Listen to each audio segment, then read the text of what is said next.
and burn. Hey everyone, so tonight, before the darkness kicks in, because it's only 5 p.m., but by 5:30 this place is going to be completely pitch black, I will attempt to discuss the White Stripes' first album, and that is their self-titled debut from way back when. I can't even remember when this record came out.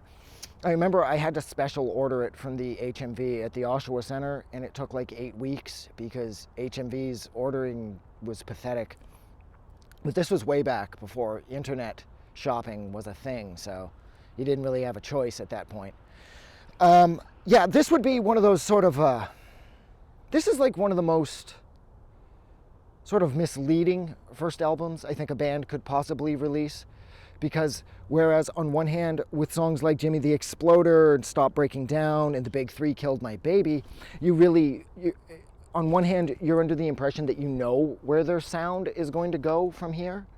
You could argue that that's why they got signed. Who they originally signed was Sympathy for the Record Industry. And you could sort of see that they had this sort of like indie street cred thing going for them at this point.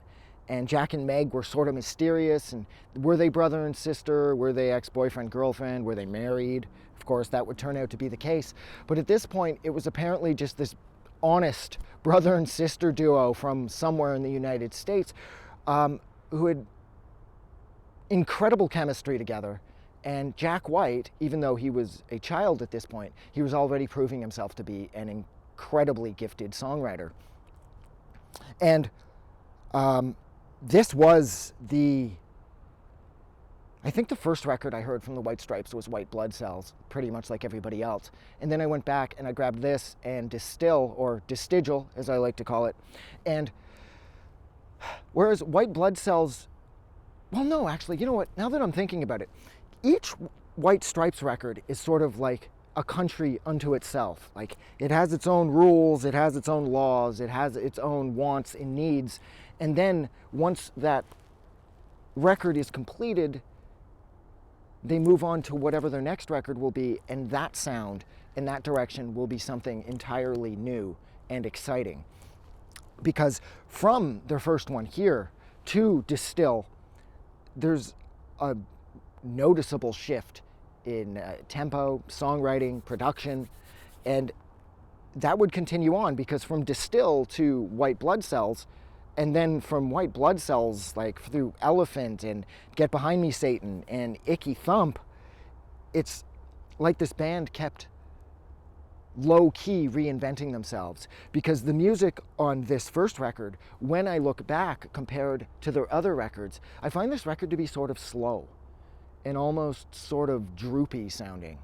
Like, the songs on here are fun, but they're not as much fun as their music would become. I would argue as of White Blood Cells forward, but even the switch, like I mentioned a minute ago, from this record to Distill, it's like night and day. I mean, it's the same band, so I guess I shouldn't say night and day, but at the same time, seeing as how it is quickly turning from day into night here, there is such a dramatic shift in everything from the songwriting direction to tempo to production, that this is the record I never listened to. This record just feels too sluggish. It's too slow. It's too reined in. Like they haven't sort of figured themselves out yet, and they haven't figured out like how much fun they can have. It's like this record is very boxed in. It's very walled off. And it's like, I remember at this point too, people were calling them bunk, which was like blues punk, I believe, which is something I never really subscribed to myself. I can see the blues influence, I can see the punk influence, but the White Stripes were just so completely original that I don't know where they fit in. They're just rock and roll. And so, whereas I do really like this record, I find this record to be a lot of fun in a sense, it is the record I never go to because it is the quietest sounding of all their albums, and it's the most, I don't know, it's the most governed album they've released. It feels like a band in their infancy, basically, which is exactly what they were.